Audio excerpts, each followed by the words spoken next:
Hello dear students and viewers, welcome back again Lakshya classes.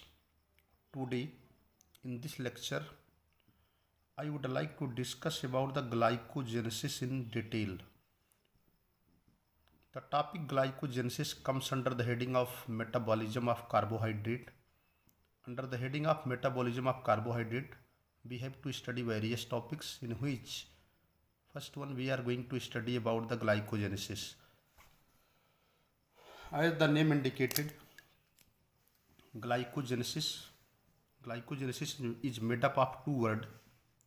Glyco means glycogen and genesis means origin, or that is the synthesis. So the synthesis of glycogen is known as glycogenesis. glycogenesis दो शब्दों से बना होता है. पहले कहते हैं glyco, दूसरे का नाम है जेनेसिस. ग्लाइको मीन्स होता है ग्लाइकोजन एंड जेनेसिस मीन्स होती है origin. So the synthesis of glycogen is known as glycogenesis. Glycogen की सिंथेसिस को ग्लाइकोजेनेसिस के नाम से जाना जाता है. Glycogenesis is the process of the synthesis of glycogen.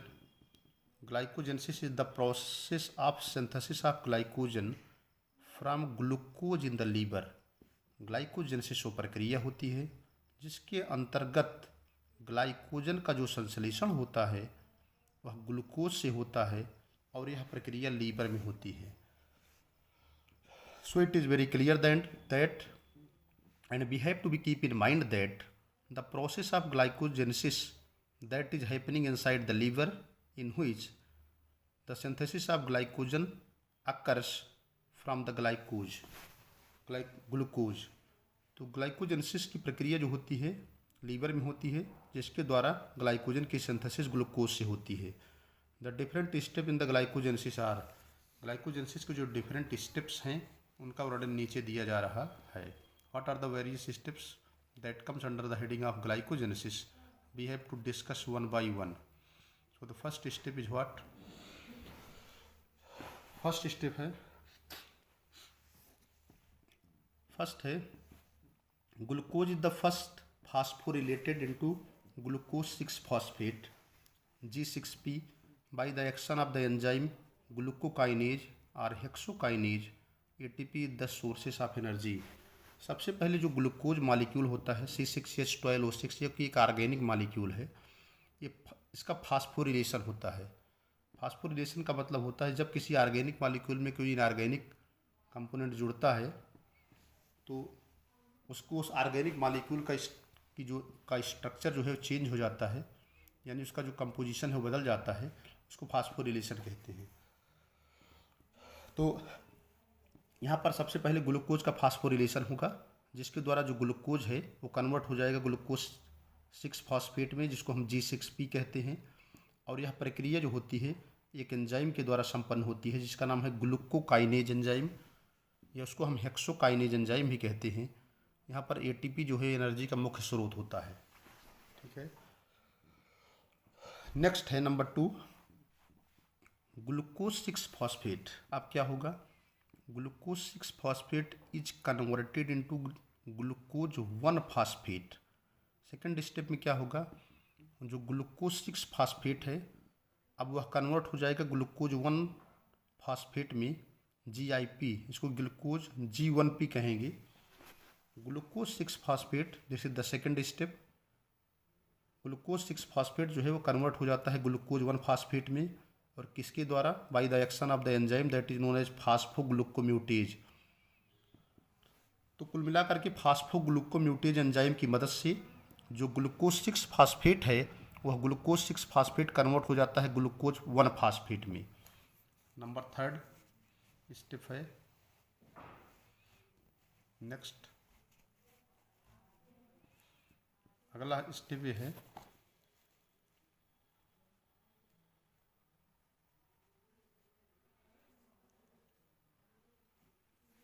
Glucose one phosphate is converted into uridine diphosphate. Glucose one phosphate अब जो है कन्वर्ट हो जाएगा यूरिडीन डाईफॉस्फेट में. यूरिडीन डाईफॉस्फेट ग्लूकोज, जिसको हम UDPG कहते हैं. ग्लूकोज ग्लूकोज 1 फास्फेट अब कन्वर्ट हो जाएगा यूरिडीन डाईफॉस्फेट ग्लूकोज में. So it is very clear that glucose 1 phosphate that is converted into the uridine diphosphate glucose UDPG by the action of the enzyme phosphorylase. Phosphorylase enzyme के क्रिया के कारण जो glucose 1 phosphate molecule होता है वह convert हो जाएगा यूरिडीन डाईफॉस्फेट ग्लूकोज में. Pyrophosphate is farmed. इसके बाद पायरोफॉस्फेट का निर्माण होता है. कोई चीज़ लाइटर हाइड्रोलाइड जो बाद में जो है उसकी हाइड्रोलिसिस हो जाती है. Pyrophosphate is farmed. पायरोफॉस्फेट का निर्माण हो जाता है. कोई चीज़ लाइटर हाइड्रोलाइड जो कि बाद में जो है हाइड्रोलाइज हो जाता है into the molecule of the phosphate. Phosphate molecule में हाइड्रोलाइड हो जाता है with the help of the enzyme pyrophosphatase. तो कुल मिला करके इसको अगर सारांश में कहा जाए तो ग्लूकोज 1 फास्फेट कन्वर्ट हो जाता है यूरिडीन डाईफॉस्फेट ग्लूकोज मॉलिक्यूल में. किसके एंजाइम के एक्शन के द्वारा? फास्फोरिलेज एंजाइम के एक्शन के द्वारा. बाद में जो पायरोफॉस्फेट है वह हाइड्रोलाइड हो जाएगा फास्फेट मॉलिक्यूल में. किसकी मदद से? पायरोफॉस्फेटेज एंजाइम की मदद से. और अंत में जो फाइनल स्टेप है उसमें क्या होता है? फाइनल स्टेप है उसमें जो फाइनली यूडीपीजी अंत में at the last step finally uridine diphosphatase glucose जो है finally UDPG is converted into glycogen. और अंत में यूडीपीजी जो है कन्वर्ट हो जाता है ग्लाइकोजन में in the presence of the enzyme glycogen synthetase. Glycogen synthetase enzyme की उपस्थिति में ये कन्वर्ट हो जाता है जा करके ग्लाइकोजन में. और लास्ट में इसको हम डायग्राम के माध्यम से देखते हैं. With the help of diagram we can understand very well. यह प्रोसेस जो होता है वो लीवर में होता है. As we have already mention that the process of the glycogenesis that is happening inside the liver. जैसा कि हमने पहले ही बताया ग्लाइकोजेनेसिस की जो प्रक्रिया है वो लीवर में होती है. ये लीवर दिखाया गया है. इसके अंदर आप देखिए सबसे पहले ग्लूकोज मॉलिक्यूल जो है क्या होगा? ग्लूकोज मॉलिक्यूल का फास्फोरिलेशन होगा with the help of the phosphate. Here ATP is converted into the ADP with the help of the glucokinase enzyme and magnesium and hexokinase enzyme. This glucose molecule is converted into the glucose 6 phosphatase. बाद में glucose 6 phosphatase जो है फास्फोग्लूकोम्यूटेज enzyme की मदद से convert हो जाएगा glucose 1 phosphate में. ग्लूकोज 1 फास्फेट जो है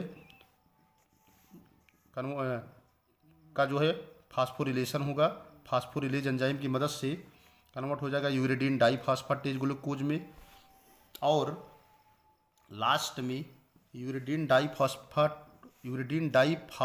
ग्लूकोज जो है कन्वर्ट हो जाएगा ग्लाइकोजन में.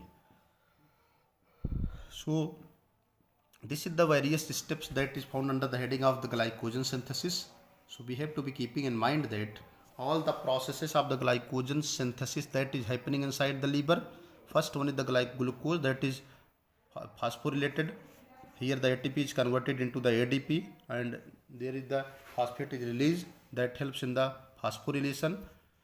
ग्लूकोज कन्वर्ट हो जाएगा ग्लूकोज 6 फास्फेट में. ग्लूकोज का फास्फोरिलेशन होगा. यहाँ ATP ADP में कन्वर्ट होगी और एक फास्फेट मुक्त होगा जो कि फास्फोरिलेशन में मदद करता है. अब ग्लूकोज का मॉलिक्यूल जो है उसका फास्फोरिलेशन होगा और कन्वर्ट हो जाएगा ग्लूकोज 6 फास्फेट में ग्लूकोकाइनेज एंजाइम और एमजी की मदद से. हेक्सोकाइनेज एंजाइम भी है, आर हेक्सोकाइनेज एंजाइम भी कहते हैं. फिर ग्लूकोज 6 फास्फेटेज जो है कन्वर्ट हो जाएगा ग्लूकोज 1 फास्फेटेज में फास्फोग्लूकोम्यूटेज एंजाइम की मदद से. ग्लूकोज 1 फास्फेटेज जो है कन्वर्ट हो जाएगा यूरिडीन डाईफॉस्फेटेज ग्लूकोज में फास्फोरिलेज एंजाइम की मदद से. बाद में कन्वर्ट हो जाएगा ग्लाइकोजन में. तो ये सारे के सारे जो स्टेप्स होते हैं यहाँ पर यूटीपी कन्वर्ट हो जाएगा, एक फास्फेट रिलीज हो रहा है. यहाँ यूडीपी यूरिडीन डाईफॉस्फेट जो है बाहर मतलब यहाँ से बाहर निकलेगा और फाइनली जो यूरिडीन डाईफॉस्फेट ग्लूकोज है वो सिंथेसाइज करेगा ग्लाइकोजन को. तो ये सारे स्टेप्स होते हैं जो कि लीवर के अंदर पाए जाते हैं. That is the different steps. Point two point याद करना है. पहले ग्लूकोज का फास्फोरिलेशन होगा, ग्लूकोज 6 फास्फेट बन जाएगा. ग्लूकोज 6 फास्फेट कन्वर्ट हो जाएगा ग्लूकोज 1 फास्फेट में. ग्लूकोज 1 फास्फेट कन्वर्ट हो जाएगा यूरिडीन डाईफॉस्फेटेज ग्लूकोज में. यूरिडीन डाईफॉस्फेटेज ग्लूकोज कन्वर्ट हो जाएगा ग्लाइकोजन में. ग्लूकोज से ग्लूकोज 6 फास्फेटेज के बीच में एंजाइम ग्लूकोकाइनेज, ग्लूकोज 6 फास्फेटेज से ग्लूकोज 1 फास्फेटेज के बीच में एंजाइम फास्फोग्लूकोम्यूटेज, ग्लूकोज 1 फास्फेटेज से यूरिडीन डाइफास्फेटेज ग्लूकोज के बीच में फास्फोरिलेज, उसके बीच में ग्लाइकोजन सिंथेटेज एंजाइम इन्वॉल्व होता है और फाइनली ग्लूकोज जो है ग्लाइकोजन में कन्वर्ट हो जाता है। That's all about the steps that is involve in the glycogenesis in the liver. So ये प्रोसेस जो है पूरा मैंने आपको एक्सप्लेन कर दिया कि ग्लाइकोजेनेसिस की प्रक्रिया कैसे लीवर में होती है। That's all about the glycogenesis in liver. इसके बाद हम बात करेंगे ग्लाइकोजेनोलिसिस की। Thanks to all of you watching the video. Thank you.